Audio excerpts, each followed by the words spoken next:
Hi friends, எல்லாருக்கும் வணக்கம். இன்றைக்கி என்ன பார்க்க போகிறோன்னா, பால் கொழுக்கட்டை என்ன எப்படி செய்கிறோன்னு பார்க்க போகிறோம். ஃபஸ்ட்டு வந்து ஒரு கப் பச்சரிசி, அப்புறம் வந்து தேவையான அளவு பால், அப்புறம் வந்து ப்ரௌன் சுகர், அப்புறம் ஏலக்காய், அப்புறம் வந்து நெய்.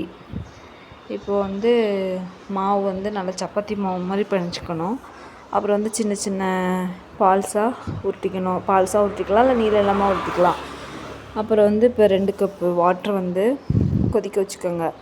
கொதிக்க வச்சுட்டு அது நல்லா கொதிக்கணும். கொதித்ததுக்கப்புறந்தே அந்த உருண்டையெல்லாம் போடணும். கொதிக்காமல் போட்டிங்கன்னா கொல கொலன்னு ஆயிரும். போட்ட உடனே கரண்டியை வச்சு கிண்டிடாதீங்க, எல்லாம் கொல கொலன்னு ஆயிரும். நல்லா வெந்தோடனே ப்ரௌன் சுகர் இல்லை வெல்லம், மண்டை வெல்லம் எது வேணால் போட்டுக்கலாம். போட்டுட்டு அது நல்லா வெந்ததுக்கப்புறம் கொஞ்சோண்டு மாவு கரைச்சி அதில் ஊற்றுங்க. அது ஏன்னா அப்போ தான் நல்ல ஒரு கெட்டித்தன்மை கொடுக்கும். அதனால் அப்புறம் வந்து தேவைன்னா பால் ஊற்றிக்கலாம். பால் ஊற்றினா நல்லா கொஞ்சம் ரிச்சாக தெரியும், அதனால் பால். அப்புறம் வந்து தேங்காய் வந்து தேவையான அளவு தேங்காய் போட்டுக்கோங்க.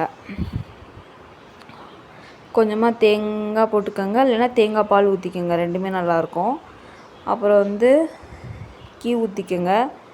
நெய் ஊற்றினா இன்னும் நல்லா வாசனையாக இருக்கும். அப்புறம் கடைசியாக ஏலக்காய் நச்சு போட்டிங்கன்னா சுவையான பால் கொழுக்கட்டை ரெடி.